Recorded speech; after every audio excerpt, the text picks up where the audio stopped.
The bank takes the house in 2 weeks otherwise. And that was that.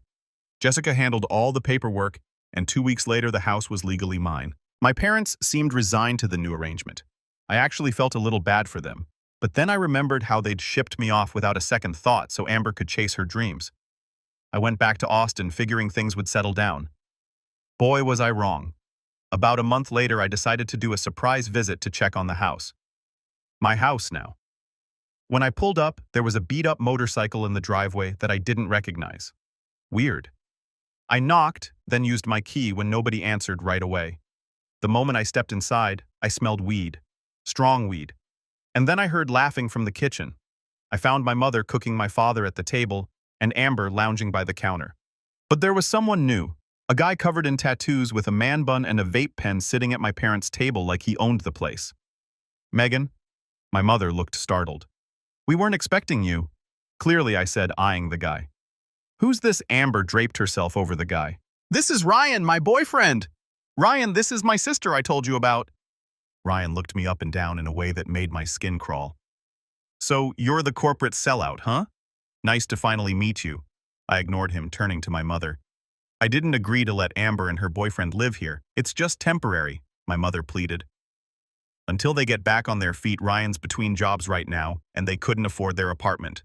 Of course, Amber loses her business, and instead of getting a real job like everyone else, she moves back in with mom and dad and brings her loser boyfriend along for the ride." "Not my problem," I said flatly. "They have 2 weeks to find somewhere else." Ryan laughed. "You can't kick us out. This is your parents' house. Actually, it's my house now," I corrected him. "And yes, I can." That night, after I'd gone upstairs to the guest room to do some work, Ryan cornered me in the hallway on my way to the bathroom. He reeked of weed and body odor. "You think you're so much better than everyone, don't you?" he slurred. "Single mom who got lucky with a cushy job. Bet you slept your way to the top." I tried to step around him, but he blocked my path. "Get out of my way, dude." "Or what?" He leaned in closer.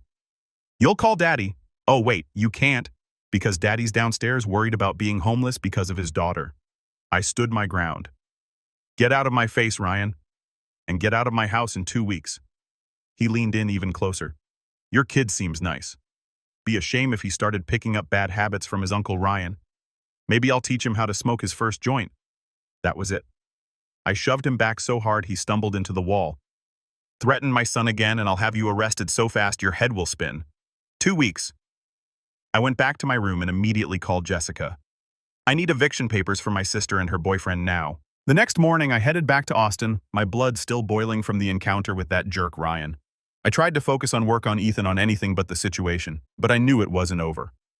One day, I was in the middle of a team meeting at work when my phone started blowing up. Texts, calls, even emails from people I hadn't talked to in years. "Are you okay? Have you seen what Amber posted?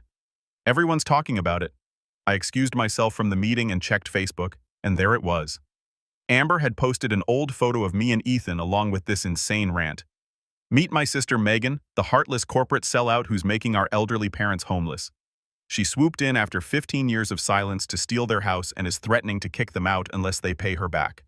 All while she sits in her fancy house making 6 figures. Oh, and she's a terrible mother too. Her poor son is being raised by nannies while she climbs the corporate ladder. Toxic family gold digger." The comments were a complete dumpster fire. People I went to high school with, distant relatives, even some of my parents' neighbors all piling on about what a monster I was. Some of them were even tagging my workplace trying to get me fired. But what made my blood boil wasn't the lies about me. It was that she dragged Ethan into it, used his picture without permission, made him part of this garbage. Then my phone rang. It was Ethan's school. My heart dropped. "Miss Patterson. This is Mrs. Rodriguez from the front office. Ethan is quite upset. Apparently some of his classmates have been showing him some social media posts about your family." I felt sick. My hands were shaking as I told my boss I had a family emergency and raced to Ethan's school. When I got there, he was sitting in the counselor's office, his eyes red from crying. "Mom," he said in this small voice that broke my heart, "why is Aunt Amber saying those things about us online?" "My friend Jake showed me on his phone." I knelt down and hugged him tight. "Sometimes adults don't handle their problems very well, buddy. What Aunt Amber did was wrong. None of what she's saying is true. She said, 'You're a bad mom.'" He whispered against my shoulder. I pulled back to look him in the eyes. Do you think I'm a bad mom? He shook his head immediately. You're the best mom. Then that's all that matters. I took Ethan home, called Jessica immediately, and told her what happened. I want them out, all of them. Now, whoa, slow down, she said. What happened? After I explained, she sighed. I can draw up eviction papers for Amber and Ryan today, but your parents. I'm not evicting my parents, I clarified. Just the leeches living off them. That afternoon, Jessica drove down from Austin to meet me, and together we returned to the house. Ryan answered the door looking like he'd just woken up even though it was 2 in the afternoon. What do you want now? He sneered. Jessica stepped forward. All business. Amber Patterson and Ryan Daniels. I'm serving you with eviction papers. You have 48 hours to vacate the premises, or we will proceed with formal eviction through the courts. Ryan laughed. You can't be serious. Amber appeared behind him, arms crossed. This is my parents' house. You can't kick me out? Actually, it's my house, I corrected her. And yes, I can. I also handed her a cease and desist letter Jessica had drafted. Take down that Facebook post and all other social media posts about me and my son immediately, or face legal action for defamation and unauthorized use of my child's image. Amber stepped toward me, her face twisted with anger. You think you're so powerful. You and your little child are just leeches. A pathetic single mom dumped by her husband pretending to be strong, but still just a miserable failure. I saw red. Before I could think, I slapped her hard across the face. The sound echoed through the room. Amber's eyes went wide with shock, her hand going to her cheek. Ryan yelled and started forward, but Jessica stepped between us. You can insult me all you want, I said, my voice deadly calm. But if you ever mention my son again, I'll make sure you regret it for the rest of your miserable life. My mother was crying in the corner. My father just looked defeated. Ryan was glaring at me but staying back. Sign the papers, Jessica said, pushing the documents forward. With no other choice, they signed. Ryan grabbed a duffel bag and stormed out. Amber spent an hour packing, then paused at the door. You'll regret this, she hissed. I'll make sure everyone knows what kind of person you really are. I shrugged. Try me. After they left, I sat down with my parents in the now quiet living room. My mother was still sniffling. Why did you have to kick her out? She asked. She's your sister. Biology doesn't make us family, I said flatly. Her actions do, and she crossed a line when she dragged my son into this mess. My father sighed. We just wanted to help her get back on her feet. That's always been the problem, I replied. You're always helping Amber, even when it hurts everyone else. I stayed long enough to make sure Ryan and Amber were really gone, then headed back to Austin. The drive home was a mix of emotions, anger at Amber, frustration with my parents' worry about Ethan, but also a strange sense of relief, like I'd finally stood up for myself after all these years.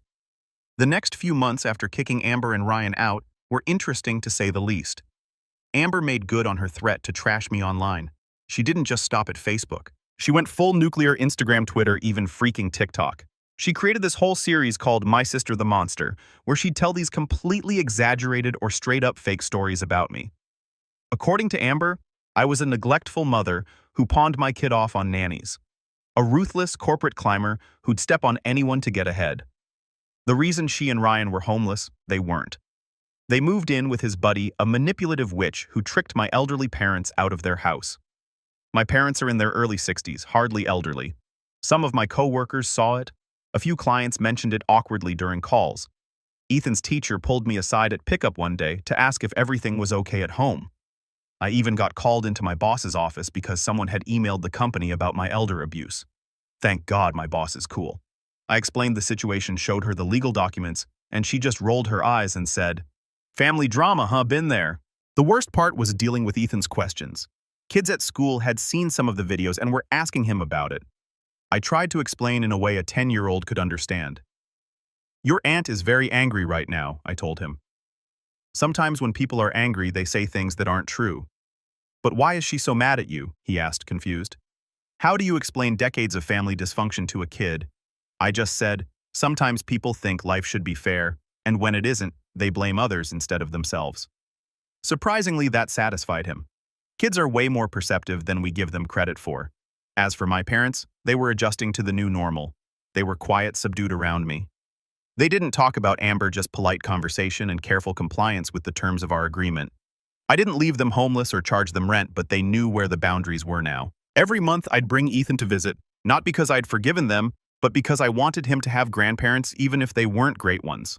The funny thing about social media drama is that it dies down pretty quick.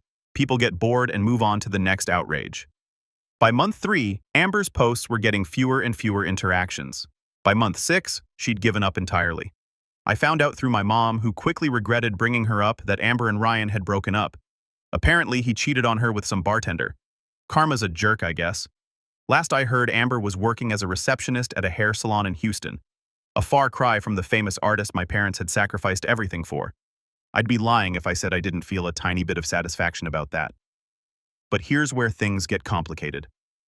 About 7 months after all this went down, my dad had another heart attack, a bad one. I got the call at 3 in the morning from my mom, hysterical, saying the ambulance had just taken him to the hospital.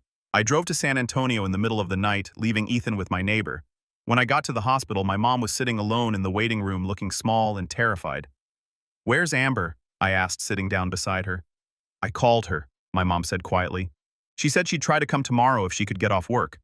Translation: her own father might be dying and she couldn't be bothered to show up immediately. Classic Amber.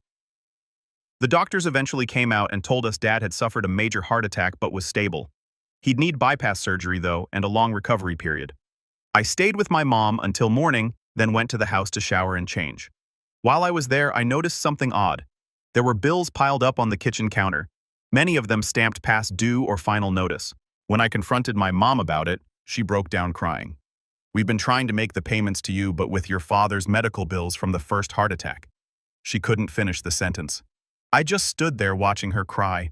The performance was impressive, I'll give her that. But I wasn't falling for it this time. This was the same woman who stole my college fund without a second thought, who never once asked if I had enough to eat while I was working 3 jobs. "Funny how you only remember I exist when you need something," I said coldly. My mom looked up, tears still streaming down her face. "Megan, please, we're really struggling." "And where's Amber in all this?" I asked, flipping through the bills. "Why isn't she helping? She's the reason you're in this mess in the first place. She's going through a hard time right now," my mom said weakly. Of course, Amber was always going through something, always the victim, always the priority. I spent the morning going through their finances, and it was worse than I thought. They were basically living on Social Security and a tiny pension. The medical bills from Dad's first heart attack had drained their savings. But then, I found something interesting buried in a stack of mail. A receipt for a $500 birthday gift they'd sent Amber just last month. They were skipping payments to me but still spoiling her. I slapped the receipt down in front of my mom. "You're struggling so much that you can send Amber $500 birthday gifts." My mom had the decency to look embarrassed. It was her 30th birthday. We wanted to do something special. "You know, when was the last time you remembered my birthday?" "Never. Not once in 15 years. "That's not fair, Megan. We sent you cards." I cut her off. "You never sent a thing. Not to me. Not to your grandson." I called the hospital to check on Dad, then grabbed my purse to leave. My mom followed me to the door. "Please, Megan." "What about the payments?" "We really can't afford them right now." I turned to face her. "The deal stands. I'm not being tricked again. But your father, my father who sat silently while you stole my future. That father," my mom's face hardened slightly. "We gave you life, Megan. We raised you. Don't you think you owe us something for that?" And there it was. The manipulation, the guilt trip. Same old tactics. "I don't owe you anything," I said firmly. "You're not homeless. You have a roof over your heads because of me, but I'm not your ATM anymore." I did end up hiring a home health aide for my dad after his surgery. Not for them, but because it was the decent thing to do. I didn't take time off work, though. I'd wasted enough of my life on them. Amber showed up exactly once during Dad's recovery. Stayed for about 2 hours, took some selfies in the hospital to post online about being a devoted daughter, then left claiming she had work obligations. I managed to avoid her completely, which was definitely for the best. Was I too harsh on my family? Every time I started to feel a twinge of guilt, I'd remember my mom's face when she told me my college fund was gone. I'd remember all those nights I went hungry while Amber was at her fancy art school. All those Christmases I spent alone. All those years they never once asked about their grandson. I kept the payment plan in place. Business is business. They made their choices, and I made mine. So last week, something happened that turned everything upside down. I was in the middle of a big presentation at work when my assistant handed me a note. Emergency call from Ethan's school. I rushed over to find my kid sitting in the principal's office with a split lip and a black eye. The other kid looked worse. What happened? I asked. The principal explained that the other boy had been taunting Ethan about those videos Amber posted months ago saying, "I stole my parents' house and was a terrible mom." Ethan told him to shut up. And when the kid wouldn't stop, Ethan punched him. Both boys got suspended for 3 days. In the car, Ethan asked if he was in trouble. "Fighting isn't the answer," I told him, "but I understand why you were upset." That night, I finally Googled Amber. Turns out she'd rebranded herself as some kind of family trauma specialist online. She was using our story, a totally warped version, to sell life coaching sessions, even published an ebook called Toxic Sisters: Healing from Family Betrayal. She was literally making money off our family drama. The next day, my mom texted that Amber wanted to talk to me. Against my better judgment, I agreed to meet her at a coffee shop. Not to reconcile, but to shut this crap down once and for all. She looked different. Messy bun, casual clothes, no designer stuff, but her eyes still had that calculating look. "I've been doing a lot of thinking," she started, "about how to monetize our family problems." I shot back, I said. She actually looked embarrassed. "You saw that, huh?" We argued for a bit, rehashing old wounds, then she dropped this bombshell. "I'm broke, Megan. Completely broke. The coaching thing isn't working. Ryan maxed out my credit cards before he left. I don't know what to do." I laughed in her face. "Welcome to real life, Amber. This is what it's like when nobody bails you out. This is what I went through at 19, except I didn't have designer clothes to sell or parents willing to mortgage their house for me." "Please," she said, actual tears in her eyes. "I need help." "What do you want?" I asked coldly. "Money, a job. Can't you help me get something at your company? I'll start at the bottom." I couldn't believe it. After everything she'd done, she wanted me to help her. "I'll take down all the videos," she added quickly. "Delete the TikTok, pull the ebook, everything." I studied her face, looking for the manipulation. There was definitely some there, but also genuine desperation. "Take everything down first," I said. "Every post, every video, the ebook, everything. Then send me proof. After that, and only after that, we'll talk about job possibilities. But I need money now. Not my problem." I cut her off. "You created this mess. You can live with the consequences for once." The next week, she actually did take down all her content about me and sent screenshots proving it. I was surprised she followed through. I know someone who runs a small marketing firm in Dallas, an entry-level position barely above minimum wage. I told him about Amber, the whole ugly truth, and he agreed to interview her. No promises. She texted me, "Thank you," but I didn't respond. This wasn't forgiveness. My thought is that it's better she has some income so she doesn't go crawling back to my parents for more money. As for my parents, Dad's out of the hospital, but the bills keep piling up. They've started dropping hints about modifying our agreement again. Not happening. I'm not their ATM. Mom texted me asking if Ethan could stay with them for a weekend. I shut that down immediately. They barely know him, and I don't trust them not to fill his head with their twisted version of our family history. The house is still in my name, and it's staying that way. I've made it clear they need to keep making payments or find somewhere else to live. Business is business. Will Amber keep her end of the bargain? Probably not. She's never faced real consequences before. Will my parents ever understand how badly they screwed me over? Doubtful. They're still the same selfish people, just older and more desperate. But I don't care anymore. I've wasted enough energy on them. My focus is Ethan and my career. The only things that have never let me down.